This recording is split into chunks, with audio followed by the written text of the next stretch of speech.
السلام عليكم ورحمة الله وبركاته. الحمد لله إن الحمد لله والصلاة والسلام على رسول الله محمد பின் அப்துல்லா மபாத். எல்லா புகழ்ச்சிகளும் அல்லாஹு ரபுல் ஆலமீன் ஒருவனுக்கு உண்டாகட்டுமாக.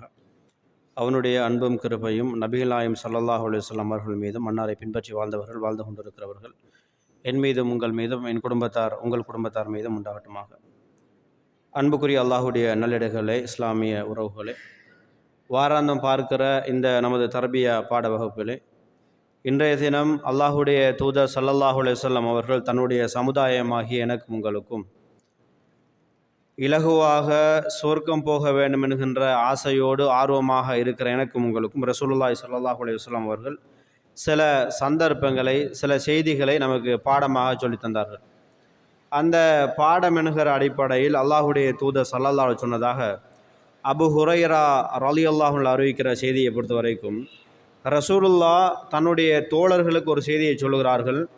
அல்லாஹுடைய விருப்பத்தையும் அல்லாஹுடைய திருப்தியையும் பெற்றுக்கொள்கிற சில செய்திகள் நாவினால் அல்லாஹுக்கு விருப்பமான செய்திகள் இருக்கிறது என்று ரசூலுல்லாஹி ஸல்லல்லாஹு அலைஹி வஸல்லம் சொல்லிக் கொடுக்குறாங்க.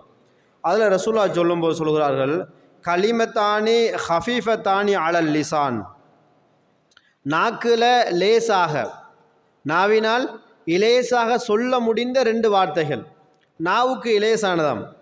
சகீலத்தானி ஃபில் மீசான், தராசினுடைய பாரத்தை அதிகரிக்கக்கூடிய, நாளை மறுமை நாளில் அல்லாஹு தாலா நன்மையையும் தீமையும் அல்லாஹ் தராசிலே நிறுப்பான். அவனுடைய அந்த நீதி தராசில் நெருக்கிற போது நன்மையின் கணத்தை அதிகரிக்க செய்கிறார். நம்மை சொர்க்கத்துக்கு அனுப்பக்கூடிய பாக்கியத்தை அதிகரிக்க செய்கிற ரெண்டு வார்த்தைகளாம். சொல்லிட்டு ரசூலா சொல்கிறாங்க, ஹபீபத்தானி இலர் ரஹ்மான், அல்லாஹுக்கு ரொம்ப விருப்பமானதாம். அல்லாஹுக்கு இந்த வார்த்தைகள் ரெண்டுமே ரொம்பவே விருப்பத்துக்குரிய ரெண்டு வார்த்தைகள் என்று அல்லாஹ்வுடைய தூதர் சொல்லுறாங்க. ரசூலுல்லா சொல்லுற விஷயத்தை பாருங்க. ரசூலுல்லா 3 விஷயங்களை சொல்கிறாங்க. முதலாவது, அடியானுக்கு இலேசானது, நமக்கு கஷ்டமானது அல்ல. ரசூலுல்லா சொல்லுகிற போது கலிமத்தானி ஹஃபீஃபத்தானி அலல் லிசான், நாவுக்கு லேசானது, லேசான ஒரு விஷயம்தான். அது ரொம்ப கஷ்டப்பட்டு சில ஆட்களுக்கு வராது, இந்த வார்த்தை எனக்கு வருதில்லைன்னு சொல்ல தேவையில்லை. ரசூலுல்லாஹ் சொல்கிறாங்க, எல்லாருடைய நாவுக்கும் லேசான ரெண்டு வார்த்தை, ரெண்டு வார்த்தைகள் தான். ரெண்டாவது என்ன சொல்கிறாங்க, சகீலத்தானி ஃபில் மீசான், மீசானி நிரப்பக்கூடியது. அப்படி என்றால் தராசு, மறுமை நாளை பற்றி ரசூலுல்லாஹ் பேசுகிறாங்க. இந்த ரெண்டு வார்த்தையும் இந்த உலகத்தில் நாங்கள் சொல்வதற்கு இலகுவாக இருந்தாலும் அந்த ரெண்டு வார்த்தைகளும் அல்லாஹ்விடம் மிக பாரமானதாக இருக்கிறதுன்னு சொல்கிறாங்க. அல்லாஹ்விடம் ரொம்ப கணம் கூடியது, பெருமதி கூடியதுன்னு ரசூலுல்லாஹ் சொல்லிட்டு ரசூலுல்லாஹ் 3வது சொல்லுகிறார். இந்த வார்த்தையின் பெருமதியை உணர்த்த ரசூலுல்லாஹ் 3வது சொல்லுகிறார்கள், அல்லாஹ்வுக்கு இது ரொம்ப விருப்பமான வார்த்தை. இந்த ரெண்டுமே அல்லாஹ்வுக்கு பிடித்த ரெண்டு வார்த்தைகள் என்று ரசூலுல்லாஹ் சொல்கிறாங்க. சுபஹானல்லாஹில் அலீம், கண்ணியமான ரப்புல் ஆலமீன், தூய்மையானவன், தூய்மையானவன் என்கிற இந்த செய்தியை ரசூலுல்லாஹ் சொல்லி காட்டுறாங்க. சொல்லிட்டு சுபஹானல்லாஹி வபிஹம்திஹி என்று அல்லாஹ்வுடைய தூதர், இந்த புகழுக்குரிய அல்லாஹ் தூய்மையானவன் மாறி விளங்கலாம். தூய்மையான அல்லாஹ்வுக்கு எல்லா புகழும், அதே போல தூய்மையான அல்லாஹ்வே கண்ணியமானவன். இந்த ரெண்டு வார்த்தைகளையுமே ரசூலுல்லாஹ் சொல்றாங்க, சுபஹானல்லாஹில் அலீம் சுபஹானல்லாஹி வபிஹம்திஹி என்கிற இந்த வார்த்தை ரெண்டும் எனக்கும் உங்களுக்கு மிக பொக்கிஷமான 2 வார்த்தைகள் என்று அல்லாஹ்வுடைய தூதர் சொல்லுகிறார்கள். என்றால் நமக்கு கிடைக்கிற அதிகமான நேரங்கள் அல்ஹம்துலில்லாஹ் பேச்சையும் நாவாற்றலையும் அல்லாஹ் தந்திருக்கிறான், நேர காலங்களை அல்லாஹ் தந்திருக்கிறான். இந்த காலங்களில் நாங்கள் எளிய முறையில் அரிதாக செய்யக்கூடிய அமல், ஆனால் நன்மைகள் கூடிய இந்த 2 வார்த்தைகளையும் அதிகமாக சொல்லக்கூடியவர்களாக நானும் நீங்களும் மாற வேண்டும். குறிப்பாக இருக்கிற இந்த 3 நாட்களில் அதிகமாக இந்த துஆவை ஓதுவது அல்லாஹ்விடத்தில் மிக பொருத்தமானதும் அதிக நன்மைகளையும் தரக்கூடியது என்பதை நாங்கள் புரிந்து கொள்ள வேண்டும். புகாரியில் 6406 ஹதீஸாக நாங்கள் பார்க்கலாம். அதே போல ரசூலுல்லாஹ் சொல்கிறாங்க, மன் கால சுபஹானல்லாஹி வபிஹம்திஹி, ரசூலுல்லாஹ் திரும்ப சொல்லி காட்டுகிறார்கள், யாரு சுபஹானல்லாஹி வபிஹம்திஹி என்று சொல்லுகிறார்களோ, சுபஹானல்லாஹி வபிஹம்திஹி என்கிற வார்த்தையை யார் சொல்லுகிறார்களோ, ஃபி யௌமின் மிஅத மர்ரத்தின், யாரு ஒரு நாளைக்கு 100 முறை சொல்ல வேணும் சுபஹானல்லாஹி வபிஹம்திஹி, சுபஹானல்லாஹி வபிஹம்திஹி என்று ஒரு நாளைக்கு காலையிலோ மாலையிலோ மதியத்திலேயோ அவருக்கு கிடைக்கிற ஒரு நேரத்தில் அல்லது இரவிலோ மகரிபிலோ அவருக்கு கிடைக்கிற ஒரு நேரத்தை ஒதுக்கி சுபஹானல்லாஹி வபிஹம்திஹி, சுபஹானல்லாஹி வபிஹம்திஹி, சுபஹானல்லாஹி வபிஹம்திஹி என்று யார் ஒரு நாளைக்கு 100 தடவைகள் 100 விடுத்தம் சொல்லுகிறார்களோ ஹுத்தத் ஹதாயாஹு, அவருடைய பாவங்களை அல்லாஹ் மன்னித்து விடுகிறான். அவருடைய பாவங்களை அல்லாஹ் மன்னித்து விடுகிறான். வ இன் கானத் மிஸ்ல ஜபதில் பஹர், கடல் நுரையளவு பாவம் இருந்தாலும் அவருடைய பாவத்தை அல்லாஹ் மன்னிக்கிறான் என்று சொன்ன ரசூலுல்லாஹ் எதுக்கு உமானம் காட்டுறாங்க தெரியுமா? கடல் நுரையளவு, நுரையை எண்ணி கணக்கிட முடியாது. கடல்ல அடிக்கிற நுரைகளின் எண்ணிக்கை இருக்கிறது.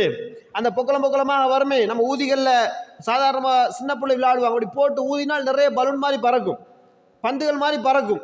இந்த நுரைகளை ரசூலுல்லாஹ் உதாரணப்படுத்துகிறாங்கன்னு கேட்டால், இந்த நுரையளவு பாவங்கள் இருந்தாலும் அதை அல்லாஹ் மன்னித்து விடுகிறான் இந்த ஒரு வார்த்தைக்காக வேண்டி. சுபஹானல்லாஹி வபிஹம்திஹி என்று சொல்லிவிட்டால், 100 விடுத்தம் சொல்லிவிட்டால் சுபஹானல்லாஹ். ஒரே செய்தியை நாங்கள் ஒவ்வொரு நாளும் எத்தனை விடுத்தம் பேசுகிறோம், எத்தனை முறை சில பெயர்களை உச்சரிக்கிறோம்.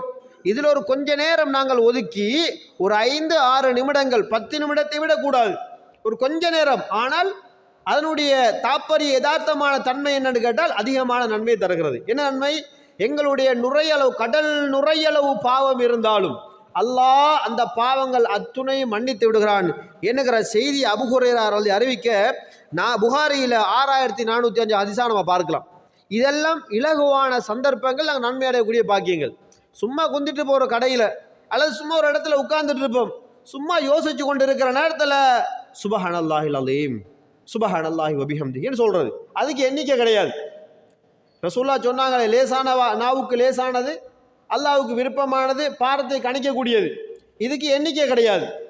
அவர் 2 வார்த்தையை ஒருக்கா சொன்னாலும் அது பாரம்தான், பெருமதி தான். 1000 முறை சொன்னாலும் பெருமதி தான். ஒரு நாளில் நீங்கள் எத்தனை முறை வேண்டுமானாலும் சொல்லலாம். 2வது சொன்ன செய்தி என்ன? சுபஹானல்லாஹி வபிஹம்திஹி. இந்த வார்த்தை 100 முறை சொன்னால் போதும், பாவங்கள் அத்துணையும் என்னிடமும் உங்களிடமிருந்து மன்னிக்கப்படுகிறது. அந்த பாவம் கடல் நுரையளவு நிறைய இருந்தாலும், அதிகமான பாவங்கள் இருந்தாலும் அத்துணை பாவங்களையும் இது அழித்து விடுகிறது என்கிற செய்தி அல்லாஹ்வுடைய தூதர் ஸல்லல்லாஹு அலைஹி வஸல்லம் பார்க்கிறோம். அதே போல உஸ்மான் இப்னு அஃபான் ரலியல்லாஹு அறிவிக்கிற செய்தியை பாருங்க. மன் தவல்லா ஃபஹ்ஸனல் உதுஅ, யாரு அழகாக உது எடுக்கிறாரோ, யாரு ரசூலுல்லாஹ் சொன்ன அடிப்படையில் உது செய்கிறார்களோ, உலுவை அழகாக எடுத்து ஹரஜத் ஹதாயாஹு, அப்போ உலுவை சரியாக யார் எடுக்கிறார்களோ அவருக்கு ரசூலுல்லாஹ் சொல்கிறாங்க ஹரஜத் ஹதாயாஹு மின் ஜஸதிஹி, அவருடைய உடம்பில் இருந்த பாவங்கள் அதனூடாக அகற்றப்படுகிறது. இதனால் நாங்கள் தொழுவுறக்கு எடுக்கிற உலு அல்லது ஏதோ ஒரு சந்தர்ப்பத்துக்கு எடுக்கிற உலு, இந்த உலுவை எடுக்கும் போதெல்லாம் அந்த உலுவின் உறுப்புகளில் இருந்து அந்த பாவங்கள் அகற்றப்படுகிறது என்று ரசூலுல்லாஹ் சொன்னார்கள். ஒரு நாளைக்கு நாங்கள் 5 நேர தொழுகைக்காக எடுக்கிற உலுவை எடுத்துக்கொள்ளுங்கள். ஒரு நாளைக்கு 5 விடுத்தம் கரம், முகம், வாய், கால் வரைக்குமான பாவங்களை அல்லாஹ் அதனூடாக போக்குகிறான் என்றால், உடம்பில் உள்ள பாவங்களை இல்லாமாக்குறான் என்றால், இதை நாங்கள் அதிகப்படுத்த வேண்டுமா குறைவாக்க வேண்டுமா?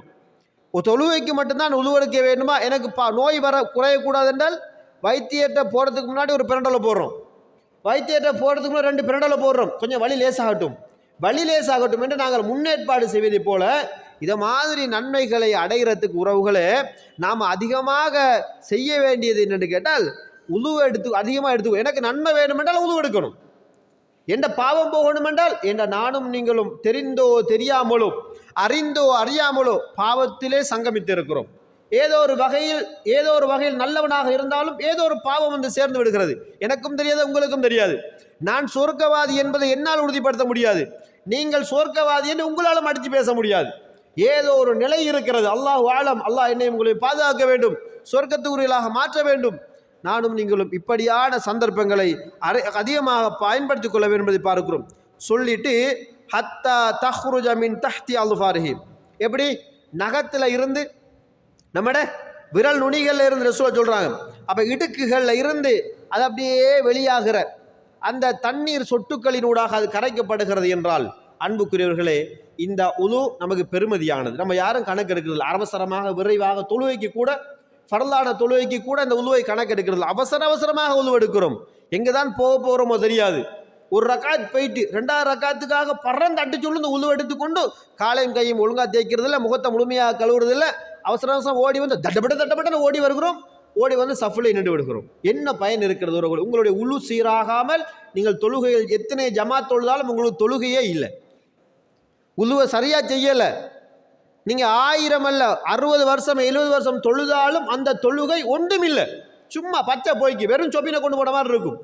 அல்லாஹ் அதை அங்கீகரிக்க மாட்டான் ரசூலா சொன்னார்கள் என்றால், அந்த உலு ரசூலா சொல்கிறாங்க, தொழுகைக்காக தொழுகையை பரிபூர்ணப்படுத்துகிற இந்த உலுவை நீங்கள் செய்வது கூட தொழுகைக்கு தான் செய்கிறீங்க. ஆனாலும் அல்லாஹ் அதனூடாக உங்கள் பாவங்களை களைகிற செய்தியை முஸ்லீமில் 413 ஹதீஸ்களாக பார்க்கலாம். இதுபோல் நிறைய செய்திகளை அல்லாஹுடைய தூதர் ஸல்லல்லாஹு அலைஹி சொன்னார்கள் என்றால், நானும் நீங்களும் அதிகமாக கிடைக்கிற சின்ன பெரிய நன்மைகள் செய்ய சந்தர்ப்பம் கிடையாது. எல்லாருக்கும் ஹஜ்ஜிக்கு போக இயலாது, எல்லாருக்குமே நோன்பு பிடிக்க இயலாது, எல்லாருக்குமே ஜக்காத்து கொடுக்க முடியாது, எல்லாருக்குமே நின்று தொழ முடியாது, எல்லாருக்குமே உட்கார்ந்து தொழ முடியாது. எல்லாருக்குமே அல்லாஹ் சந்தர்ப்பம் நின்று தொழுகிற ஆக்களுக்கு நிறைய பேர் உட்கார்ந்து தொழுவாங்க. உட்கார்ந்து தொழுகிற எல்லாருக்குமே நின்று தொழ முடியாது. சிலாக தரையில் உட்கார்ந்து தொழுவாங்க, சிலாக படுக்கையில் கிடப்பாங்க. அவங்களுக்கு அல்லாஹ் தாலா என்ன செய்யறதில்ல, அந்த சந்தர்ப்பத்தில் கொடுக்குறதில்ல. இப்போ கூட நம்ம கிட்ட இல்லை, நம்மளோட பானகுமியை உலுக்கிய ஒரு சோக செய்தி என்ன, குடும்பத்தினுடைய ஒரு சோதனை. 2 மாத குழந்தையோடு தந்தையை ஒரே நேரத்தில் அடக்கம் செய்தோம். யோசனை செய்து பாருங்கள். இன்றைக்கு நாம பெருநாளை எதிர்பார்த்து மனைவி பிள்ளைகளோடு சந்தோஷமாக எதிர்பார்க்கிறோம். இன்றைக்கும் நாளைக்கும் பெருநாள் உடுப்பு எடுக்க போ ரெடி ஆகிறோம். பெருநாளைக்கு உடுப்பெடுக்க நாளைக்கு போவோம் என்று சந்தர்ப்பம் மனைவிக்கு சொல்லுகிறோம். சோகத்தை யோசிச்சுப்பா. நம்மளோட சகோதரன், நம்மளோடு பிறந்து வளர்ந்த ஒரு ஆள், நம்மளோடு உடன்பாடோடு இருந்த ஒரு ஆள், அல்லாஹ் தாலா பெருநாளைக்கு முன்னாடியே அல்லாஹ் தாலா அந்த 2 பேரையும் எடுத்துக்கொண்டான். இன்னும் 2 பேரோட நிலைமை, கணவன் மௌத்தா இல்லையா என்பது மனைவிக்கு தெரியாது, பிள்ளையுடைய நிலைமை என்னென்று மனைவிக்கு தெரியாது. யோசனை செய்து பாருங்கள், எப்படி ஒரு சோக நிலையில் அல்லாஹ் எனக்கும் உங்களுக்கும் இந்த நாட்களை தந்திருக்கிறான் என்பதை புரிந்து கொண்டு, எனக்கும் உங்களுக்கும் அந்த அஜலை அல்லாஹ் இன்னும் நீடித்து தந்திருக்கிறான் என்பதை புரிந்து கொண்டு, அல்லாஹ் தாலா அவர்களுக்கு சொர்க்கத்தை கொடுக்க வேண்டும் என்கிற பிரார்த்தனையோடு நானும் நீங்களும், நமக்கு கிடைத்திருக்க இந்த சந்தர்ப்பம், எனக்கும் உங்களுக்கும் அப்படி ஒரு மரணம் இருக்கிறது. நானும் நீங்களும் மரணிக்கடியாக இருக்கிறோம்.